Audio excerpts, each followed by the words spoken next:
Budget से मुतालिक सिंध के 3,500 से 4,000 अरब रुपए तक के बजट की तैयारियां मुकम्मल। वज़ीर आला मुराद अली शाह नए माली साल का बजट कल पेश करेंगे। बजट में रिलीफ या बोझ फैसला कल होगा। तनख्वाहें, पेंशन और उजरतें बढ़ाने की तजावीज़। आवाम की नजरें सिंध के बजट पर लग गईं। काबीना का अहम इजलास सुबह 11 बजे तलब। बजट की मंजूरी दी जाएगी।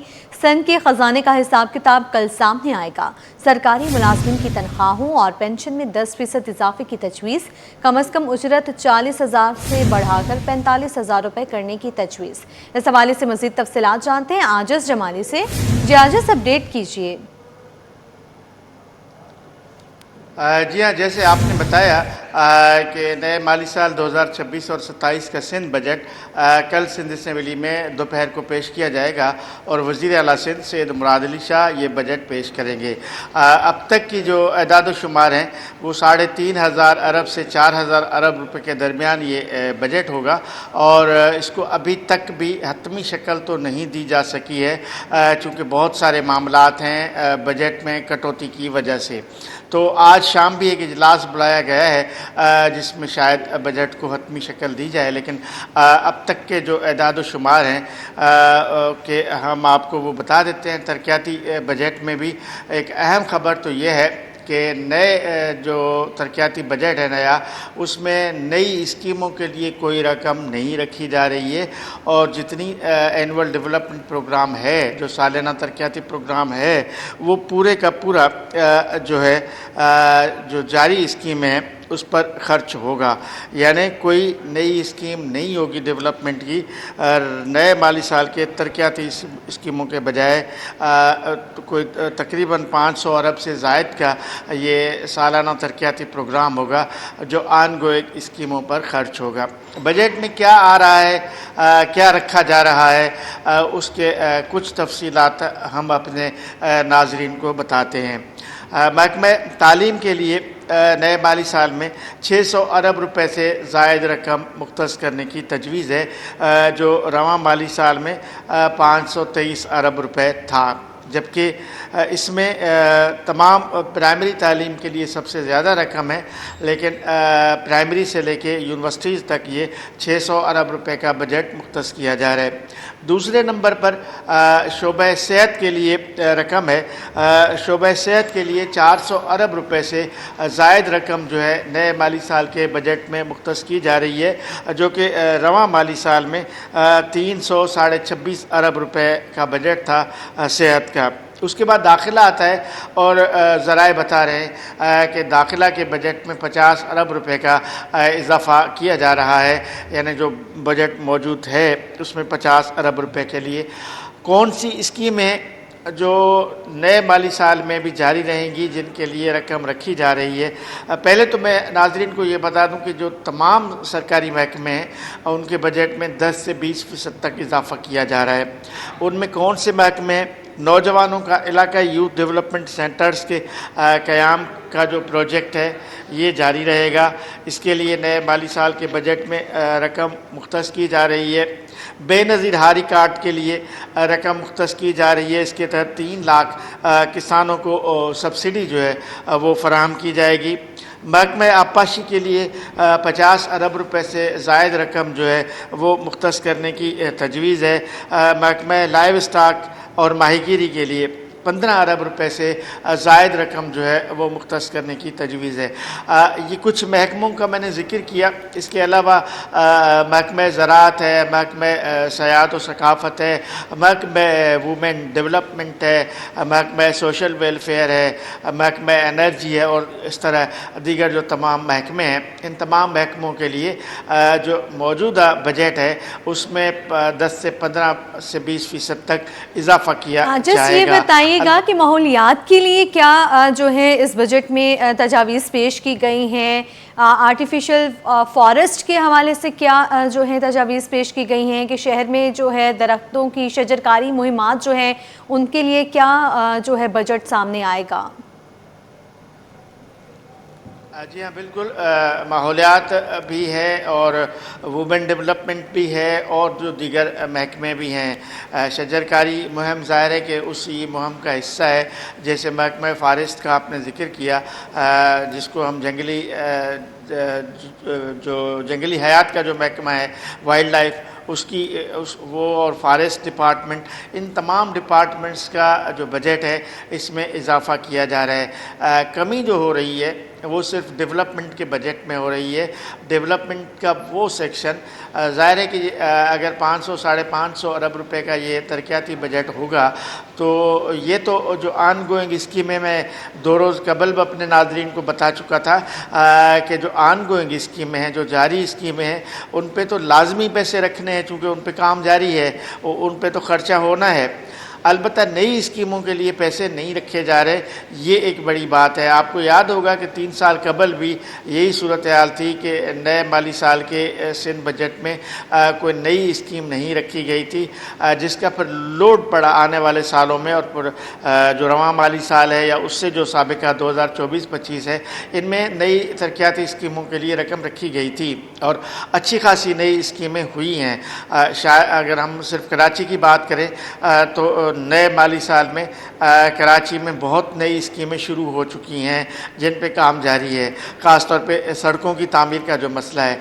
लेकिन जो अब नए माली साल का बजट आ रहा है उसमें नई स्कीमों के लिए पैसे नहीं रखे जा रहे हैं, चूँकि उसकी वजह यह है कि वफाक में जो फ़ैसला हुआ है, वफाकी हुकूमत अपने NFC के हिस्से से सूबों को जो रकम वफाक को देना है, तकरीबन 1500-1700 अरब रुपए, जिसमें सूबा सिंध को भी 400 से 500 अरब रुपए देने हैं। तो ये एक वजह बनी है नए माली साल के जो डेवलपमेंट बजट है उसको कट लगा है और इसी वजह से नई स्कीमें शामिल नहीं की जा रही हैं। जी ठीक है आजिज़, आपका शुक्रिया। नासरीन, पीपल्स पार्टी सिंध पार्लिमानी पार्टी का अहम इजलास आज तलब इजलास शाम को वज़ीर आला हाउस कराची में होगा। नए माली साल 2026-27 के बजट पर अरकान को एतमाद में लिया जाएगा। वज़ीर आला सिंध मुराद अली शाह बजट के अहम नकात पर ब्रीफिंग देंगे। आइंदा माली साल की माली हिकमत अमली अरकान के सामने पेश की जाएगी। बजट मंजूरी से कबल पार्टी अरकान की राय ली जाएगी। माली उमूर और वसाइल की तकसीम पर मुशावरत मुतवक्की है। पार्लिमानी पार्टी इजलास में बजट से मुतालिक अहम फैसलों का इम्कान है। पीपल्स पार्टी सिंध पार्लिमानी पार्टी का अहम इजलास आज तलब किया गया है। इजलास शाम को वज़ीर आला हाउस कराची में होगा। नए माली साल 2026-27 के बजट पर अरकान को एतमाद में लिया जाएगा। वज़ीर आला सिंध मुराद अली शाह बजट के अहम नकात पर ब्रीफिंग देंगे। आइंदा माली साल की माली हिकमत अमली अरकान के सामने पेश की जाएगी। इस हवाले से मज़ीद तफसीलात जानते हैं आजिज़ जमाली से। जी आजिज़, अपडेट कीजिएगा। पीपल्स पार्टी सिंध पार्लिमानी पार्टी का आज इजलास तलब किया गया है, क्या एजेंडा है इजलास का? जी हम बजट पर बात कर रहे थे तो पाकिस्तान पीपल्स पार्टी सिंध की जो पार्लियामानी पार्टी का इजलास है वो आज शाम वज़ीर आला हाउस में तलब किया गया है और इस इजलास में अरकान को नए माली साल 2026 और 27 के बजट के बारे में एतमाद में लिया जाएगा और वज़ीर आला सिंध नए माली साल के बजट के बारे में पीपल्स पार्टी के अरकान हैं उनको आगाही देंगी। सिंध की जानिब से जो इजाफी रकम या वफाक की जानिब से होने वाली कटौतियाँ और बजट को मंजूर करने के हवाले से जो पूरी हिकमत अमली है वो आज के इजलास में तय की जाएगी। आज शाम को पाकिस्तान पीपल्स पार्टी की पार्लियामानी पार्टी का जो इजलास है जिसमें सिंध असेंबली के तमाम अरकान को हिदायत की गई है कि वो आज शाम इजलास पर पहुँचे, बजट के बारे में उनको ब्रीफिंग दी जाएगी। जी ठीक है आजिज़, आपका शुक्रिया। यहाँ आपको बताएं, OICCI ने आइंदा बजट से मुतालिक तशवीश का इजहार किया है। इदारे ने कहा है कि बजट का तकरीबन 1/4 हिस्सा कर्जों पर इन्हसार करेगा, जिससे माली दबाव में मजीद इजाफा हो सकता है। इदारे के मुताबिक FBR का महसूलात का हदफ 15.3 खरब रुपए मुकर्रर किया गया है। ताहम सूबों को मुंतकलियाँ और कर्जों पर सूद की अदायगियों का बजट का बड़ा हिस्सा इस्तेमाल कर लेंगी। OICCI का कहना है कि इस सूरत हाल के बायस हुकूमत को अपने दीगर ज़रूरी खर्चात पूरे करने के लिए खसारे और मज़ीद कर्जों पर इन्हसार करना पड़ सकता है, जो मजमूई माली नज़्म ज़ब्त के लिए चैलेंज बन सकता है।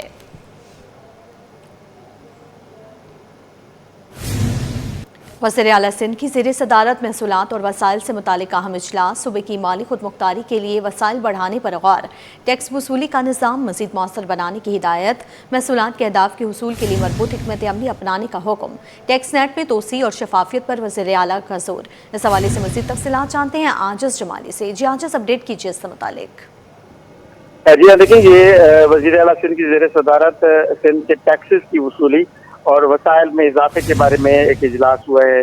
सूबाई वजीर मुकेश कुमार चावला और chief secretary Asif other Shah के अलावा मुख्तलिफ महकमों के सेक्रेटरीज ने शिरकत की है। वज़ीर आला सिंध ने महसूलात बढ़ाने और टैक्स वसूली के निज़ाम को मज़ीद मौसर बनाने की हिदायत की है।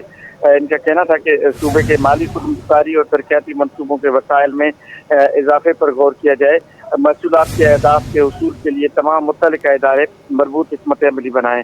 वज़ीर आला सिंध का टैक्स नेट में तोसी, शफाफियत और जदीद टेक्नोलॉजी के इस्तेमाल पर जोर दिया है और कहा है कि रेवेन्यू लीक के खात्मे और महसूलात में इजाफे के लिए मौसर इक़दाम किए जाएँ। सैयद मुरादिल शाह ने excise, board of revenue, Sindh revenue board और महकमे खजाना की कारकर्दगी का भी जायजा लिया है और महसूलात के निज़ाम में इस्लाहत लाने की भी हिदायत की है। वज़ीर आला ने मुतल्लिका इदारों को महसूलात के अहदाफ बढ़ाने की भी हिदायत की है। जी ठीक है आजिज़, आपका शुक्रिया। नासरीन, महकमे बल्दियात सिंध में ग्रेड 17 के 41 नए असिस्टेंट डायरेक्टर्स भर्ती, नए अफसरान की फील्ड अफसरान के तौर पर तैनातियाँ कर दी गई हैं। नोटिफिकेशन जारी कर दिया। मुनव्वर अहमद अरबाब फील्ड अफसर जनूबी कराची मुनक्कर, जामिन अली ओबारो में फील्ड अफसर तैनात कर दिए गए हैं। एजाज अहमद घड़ी खैरों में खिदमात अंजाम देंगे। अब्दुल माजिद को थाना बूढ़ा खान में तैनाती मिल गई है। सिदरा परवेज़ बलरी शाह करीम में फील्ड अफसर मुकर्रर की गई हैं। आपको बताएं, महकमे बल्दियात सिंध में ग्रेड 17 के 41 नए असिस्टेंट डायरेक्टर भर्ती किए गए हैं। नए अफसरान की फील्ड अफसरान के तौर पर तैनातियां कर दी गई हैं। नोटिफिकेशन भी जारी कर दिया गया है। मेहरान टाउन ने पानी का बहरान शिद्दत इख्तियार कर किया है, जहां मकीन बुनियादी सहूलत से महरूम है। रिहायशियों के मुताबिक मुतादिद शिकायत के बावजूद पानी की लाइनें ताहाल नहीं बिछाई जा सकीं, जिसके बायस रोज़मर्रा ज़िंदगी मुतासिर हो रही है। आगाह करेंगी दुआ शकील फराचा। जी बिल्कुल, जैसे कि हमें पता है कि कराची के बहुत से रहायशी इलाकों में अब तक जो है पानी का मसला जो है वो हल नहीं किया जा सका, जिसकी वजह से शहरियों को काफ़ी ज़्यादा मुश्किलात का सामना है। और मैं इस वक्त यहाँ पे मेहरान टाउन के रहायशी इलाके में मौजूद हूँ, जहाँ पर शहरी जो है, यहाँ के रहायशी जो है पानी के बूंद बूंद को जो है वो अब तक तरस रहे हैं। और मेरे साथ यहाँ पे रहायशी भी मौजूद है, इनसे जान लेते हैं। अच्छा, मुझे बताइएगा कि मेहरान टाउन के अंदर आप कब से रह रहे हैं और कब से यहाँ पे पानी का मसला है? क्यों कोई शिकायत वगैरह दर्ज नहीं करवाई? मेहरान टाउन के अंदर तो काफ़ी अर्से से रह रहे हैं। ये तो आपको पता ही है, कच्ची आबादी था उस टाइम, तकरीबन 15-20 साल हो गए। तब से ये लोग यहाँ लोग रह रहे हैं। पानी का मसला अभी तक कोई हल नहीं हुआ। यहाँ बस टैंकर डलवाते हैं, चलते हैं। बिजली का मसला हल नहीं हुआ। यही सिस्टम चल रहा है यहाँ पे। पानी का लाइन डला ही नहीं अभी तक। पानी का लाइन नहीं डाली तो पानी का मसला कहाँ से हल करेगा? कोई यहाँ आता ही नहीं है।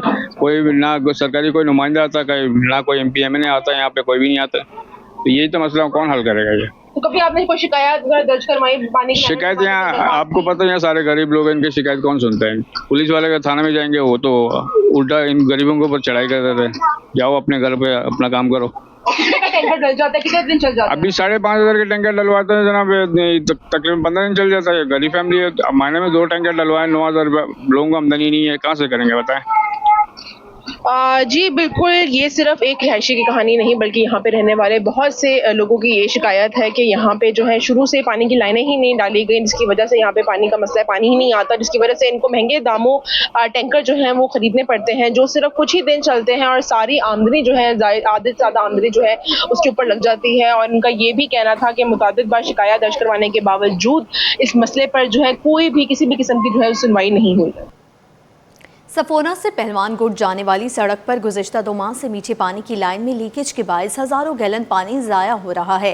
इलाका मकीनों के मुताबिक घरों में पानी की फराहमी मुतासर है, जबकि सड़क पर मुसलसल पानी जमा होने से ट्रैफिक की रवानी भी शदीद मुतासर हो रही है। शहरियों ने फौरी मुरम्मत का मुतालबा किया है। मज़ीद बताएंगी राबिल सदीद। जी बिल्कुल, देखिए आवाम को पीने का पानी, साफ़ पानी जो है वो पीने के लिए मैसर तो नहीं है, लेकिन सड़कों पर बहने के लिए जो है आवाम के इंतज़ामिया ने ऐसे ही छोड़ा हुआ है। इस वक्त मेरे सफूरा के मौजूद हूँ, जहाँ पर सफूरा से आने वाली सड़क जो कि पहलवान गोट की तरफ जा रही है। इस वक्त मेरे कैमरामैन अमजद आपको दिखाते चले तो ये जो है यहाँ पर ये सारा मीठा पानी आप देख सकते हैं कि मीठा पानी जो है वो सारा जो है वो निकल रहा है, जो कि पूरी सड़क पर फैला हुआ है। और ना सिर्फ ये यहाँ से निकल रहा है बल्कि मुख्तलिफ जगहों से जो है वो यहाँ पर गड़े हुए हैं, जहाँ से जो है वो मीठा पानी दाखिल हो रहा है। इस वक्त हमारे साथ यहाँ पर शहरी मौजूद हैं, इनसे बात करते हैं। भाई ये मुझे बताएं, ये गटर का पानी जो नहीं लग रहा, मीठा पानी हमारे सामने है, ये किस तरह जो है वो ज़ाया हो रहा है? आवाम अभी कोई इंतजामिया नहीं आई? यहाँ पे कोई नहीं आता, यहाँ पे जो भी आता देख के चले जाता है। ये पानी बह रहा है, घरों में पानी आ नहीं रहा, ठीक है, यहाँ पे ऐसे बह रहा है, कोई फ़ायदा नहीं। यहाँ पे जितने भी ये देख के चले जाते, काम कोई नहीं करवाता। पहले आगे लाइन टूटी थी, वो बनाई है, अभी यहाँ से लीक हो रहा है, आप देख रहे हो, यहाँ पे कोई नहीं आ रहा। भाई हमें ये बता देगा कि जौहर के इलाके में हम देखते हैं कि वैसे ही पानी नहीं लोगों को मिल रहा, तो यहाँ पर इस तरह ये पानी ज़ाया हो रहा है। कभी इंतजामिया की तरफ से तो कोई आया नहीं? एप्लीकेशन दी है आप लोगों ने? काफ़ी कंप्लेंट की है, कोई आता नहीं है, आता है देख के चले जाता है, कोई काम नहीं करता। भाई ये बता देगा ये लाइन कब से जो है वो इस तरह टूटी हुई और कब से इस तरह ये मीठा पानी सड़क पे ज़ाया हो रहा है? समझो 2 महीने हो गए, 2 महीने से ये पानी ऐसे चल रहा है, कोई यहाँ पे कोई आ नहीं रहा, देख के चले जाते। पहले 2 लाइनें वहाँ से टूटी हुई थी, वहाँ से पानी आ रहा था, वो सही करी तो ये लीक हो रहा है, यहाँ पे भी अभी कोई नहीं आ रहा। भाई ना सिर्फ यहाँ पे ये पानी जमा है बल्कि जो सड़क है वो भी पूरा टूट का शिकार है, जिसकी वजह से देख सकते हैं हम ना सड़क ये पहलवान को जाने वाली जो सड़क है वो बिल्कुल बंद हो चुकी है। मतलब वहाँ पर जो है वो पत्थर वगैरह लगा के उस सड़क के अंदर पानी को भी रोका गया है, साथ ही साथ सामने वाली जो सड़क है वो भी वो हो रही है मुतासिर। आप क्या समझते हैं ये टूट का शिकार है सड़क, कितनी मुश्किलात दरपेश आती है? मुश्किलात है ना, गाड़ी आने जाने वालों को तकलीफ होती है, परेशानी होती है, गाड़ी में काम निकलते हैं। अब रिक्शे वाले भी परेशान हैं, आप खुद देखो हालत क्या हुई है, कोई आता नहीं है। जी बिल्कुल, जैसे कि आपने देखा हमारे साथ यहाँ पर शहरी मौजूद है, उनका यही कहना है कि ये मीठा पानी जो है वो 2 महीने हो गए कि इसी तरह यहाँ पर ज़ाया हो रहा है और सड़क भी जो है वो टूट का शिकार है। जिस तरह मेरे कैमरामैन अमजद ने भी आपको दिखाया तो पूरी सड़क को जो है पत्थर की साथ जो है वो पानी को आगे जाने से रोका गया, लेकिन उसके बावजूद सड़क का जो दूसरा हिस्सा है उसके ऊपर भी पानी जमा हो रहा है, जो कि शहरियों के लिए मुश्किलात का सबब बन रहा है। जी अहम मुलाकात से मुतालिक आपको अपडेट करें। गवर्नर सिंध से यूनान के सफ़ीर की गवर्नर हाउस में मुलाकात, 2 तरफा तिजारती हुजूम बढ़ाने पर इत्तफाक, बरामदात और दरामदात के फ़रोग के लिए ताउन बढ़ाने का आज़म, वफूद के तबादलों और मुख्तलिफ शोबों में इश्तराक पर इत्तफाक हुआ है। गवर्नर निहाल हाशमी ने कहा आलमी सरमायाकार सिंध के मौके से फ़ायदा उठाएं। इस हवाले से मज़ीद तफसीलात जानते हैं खुर्शीद रहमानी से। जी खुर्शीद, आगाह कीजिएगा। गवर्नर सिंह सैयद मोहम्मद निहाल हाशमी से यूनान के सफ़ीर अली नई पॉलिसी की गवर्नर हाउस में मुलाकात हुई है। इस मुलाकात में दो तरफा ताल्लुकात, सरमायाकारी, तिजारती ताउन, रवाबित और सयाहत के फ़रोग़ पर गुफ्तगू की गई है, जबकि पाक यूनान तिजारती हुजूम में इजाफे, बरामदात के फ़रोग़ पर जो तबादला किया गया, जबकि वफूद के तबादलों में मुख्तलिफ शोबों पर ताउन बढ़ाने पर इत्तफाक किया गया। इस मौके पर गवर्नर सिंह ने कहा कि पाकिस्तान की टेक्सटाइल, ज़रूरी मसनूआत, चावल, खेलों के सामान और दीगर बरामदी शोबे में वसी इस्तेदाद मौजूद है, जबकि आलमी सरमायाकार सिंध में मौजूद बेहतरीन मौक़ों से भरपूर फायदा उठा सकते हैं। यूनान के सफ़ीर का सिंध के इक़्तिसादी, तिजारती और सरमायाकारी के शोबों में ताउन मज़ीद बढ़ाने का ये अज़म का इज़हार किया है।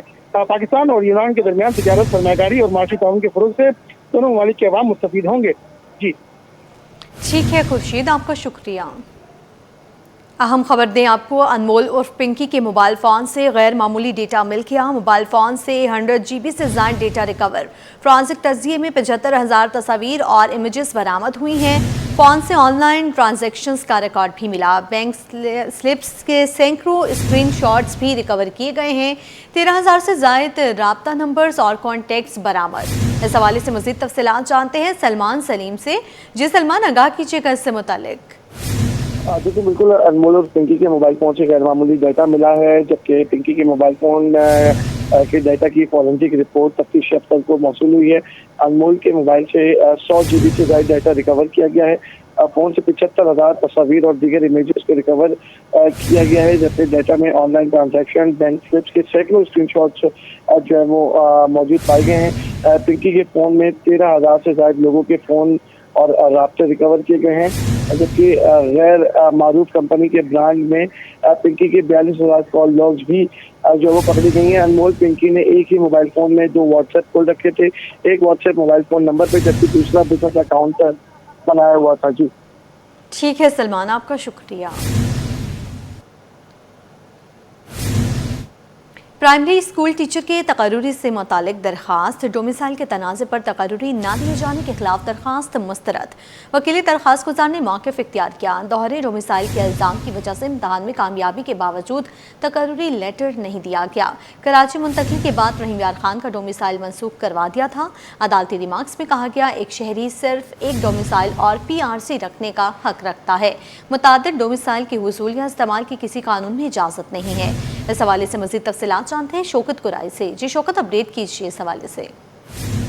देखिए, 2 डोमिसाइल रखने का मामला था। एक शहरी ने मुलाजमत हासिल की थी, लेकिन उसके पास पहले डोमिसाइल जो था रहीम यार खान डिस्ट्रिक्ट का था और ये इसने अप्लाई किया था सिंध के अंदर मुलाजमत के लिए 2021 में, लेकिन उसका जो डोमिसाइल पहले वाला डोमिसाइल था रहीम यार खान का 2024 में उन्होंने सरेंडर किया था, जिसके बाद वहाँ के मुताल्लिका डिप्टी कमिश्नर ने उसका मंजूरी का ऑर्डर जारी किया था। तो अदालत में उसका जवाब भी आया था। वो अदालत को बताया गया कि 2024 में उसका डोमिसाइल खत्म किया गया है डिस्ट्रिक्ट रहीम यार खान का, जो उसके पास सबसे पहले था। लेकिन ये जो डोमिसाइल कराची का था उनके पास, और जिस डोमिसाइल पर उन्होंने मुलाजमत हासिल की थी वो 2021 का मामला था। जब 2021 में उन्होंने मुलाजमत हासिल करने के लिए अप्लाई किया था, तो उस वक्त उनके पास 2 डोमिसाइल थे, जिसकी बुनियाद पर उन्हें मुलाजमत नहीं दी जा सकती। अदालत ने दलाल सुनने के बाद जो दरख्वास्त गुजार था उसकी दरख्वास्त मुस्तरद कर दी और उन्हें कहा कि ये साबित हुआ है कि जब मुलाजमत के लिए उन्होंने अप्लाई किया था उनके पास 2 डोमिसाइल। ठीक है शौकत, आपका शुक्रिया। सिंध पब्लिक सर्विस कमीशन की जानिब से माजूर शहरी का इम्तहान न लेने का मामला। माजूर शहरी मुशर्रफ की तौहीन अदालत की दरखास्त की समाअत हुई। Chairman Sindh public service commission, secretary Sindh public service commission और कंट्रोलर इम्तहानात अदालत में पेश हुए। अदालती हुक्म पर अमल दरामद की यकीन दहानी। अदालत ने दरखास्त निपटा दी। मजीद जानते हैं हमारे नुमाइंदे शौकत कुराई से। जी शौकत। देखिए, मुशर्रफ तामी एक शहरी थे, नौजवान थे, जो सिंध पब्लिक सर्विस कमीशन में इम्तहान देना चाहते थे और खुसूसी अफराद की जो असामियाँ होती हैं उन पर कोटा के मुताबिक, लेकिन सिंध पब्लिक सर्विस कमीशन की जानिब से उनसे इम्तहान नहीं लिया जा रहा था। उन्होंने पहले भी सिंध हाई कोर्ट में रुजू किया था।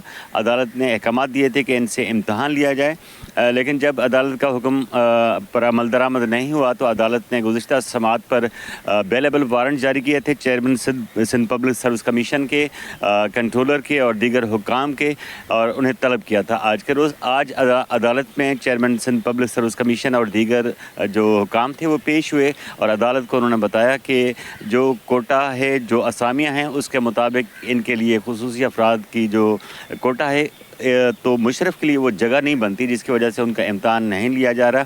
अदालत से उन्होंने माजरत भी की और साथ साथ ये इंश्योर भी कराया कि वो इनसे इम्तहानात लेंगे, क्योंकि आपका हुक्म है, अदालत का हुक्म है, इस वजह से, वरना उसकी आसामी बनती नहीं है। साथ साथ उन्होंने अदालत से कहा कि महकमा कानून को भी हिदायत की जाए, क्योंकि जो असामियाँ थी महकमा कानून की उसमें उन्होंने एक सीट बढ़ानी है, तब जाकर इसके लिए मुलाजमत के मौके बनेंगे। लेकिन गुज़िश्ता समाअत पर जो अदालत ने अहकाम दिए थे, बेलेबल वारंट जारी किए थे और साथ साथ शोकास नोटिस जारी किए थे अदालती हुक्म पर अमल दरामद न करने के बायस, आज अदालत ने वो बेलेबल वारंट उस वक्त वापस कर लिए हैं जब ये तमाम हुकाम अदालत में पेश हुए।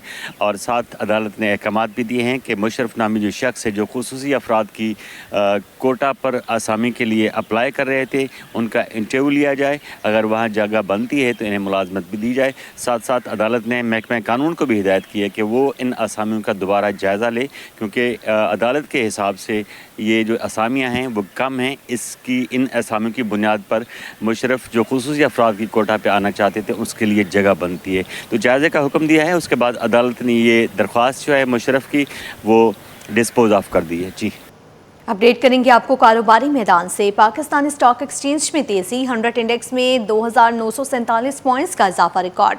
100 इंडेक्स 1,79,986 की सतह पर ट्रेड कर रहा है। काविश मेमन से तफसीलात जानते हैं। जी काविश, बताइए। देखिए, पाकिस्तान स्टॉक एक्सचेंज में आज कारोबारी हफ्ते का दूसरा दिन है और अब मार्केट में तेज़ी का रुझान देखा जा रहा है। 100 इंडेक्स में अब तक मजमूई तौर पर 2000 से ज़ायद पॉइंट्स का इजाफा हो गया है। इसी हवाले से मेरे साथ बात करने के लिए मौजूद हैं, उनसे बात करते हैं। बताइएगा, मजमूई तौर पर क्या सूरत हाल है? मजमूई तौर पर सूरत हाल तो ये है कि वो पॉजिटिव इंडिकेटर हो गए हैं। जैसे अमेरिका ईरान की जंग ख़त्म हो गई और अच्छा बजट आ गया। दूसरा है कि कल जो स्टेट बैंक की मॉनिटरिंग पॉलिसी आई उसमें भी उन्होंने अपना जो है अनचेंज रखा। तो ये मार्केट के लिए बड़ी बूस्ट है। और भी अच्छी खबरें आएंगी, जैसे जुम्मे को पाकिस्तान की मेज़बानी में जो सिग्नेचर्स होंगे अमेरिका ईरान की, तो उससे भी पाकिस्तान के लिए एक नया एवेन्यू खुलेगा। इंटरनेशनल मार्केट में पाकिस्तान की एक शाख जो बनी है उसका बड़ा बेनिफिट होगा पाकिस्तान का। ठीक है, मेरे साथ जावेद खानानी मौजूद थे, तफसीलन बता रहे थे कि खित्ते की जो मजमूई सूरत हाल है उसमें बेहतरी आई है और यही वजह है कि पाकिस्तान स्टॉक एक्सचेंज में भी सरमायाकारों का एतमाद बहाल हुआ है। आलमी मार्केट में हम देख रहे हैं जो खाम तेल की कीमतें हैं उसमें भी कमी आई है और साथ ही साथ जो वफाकी बजट है और फिर इंटरेस्ट रेट में उसको अनचेंज रखा गया है, उसकी वजह से भी देख रहे हैं कि मार्केट में सरमायाकार मुतारिक नज़र आते हैं। जी, इसी के साथ ही न्यूज़ स्टूडियो से फिल वक्त इतना ही।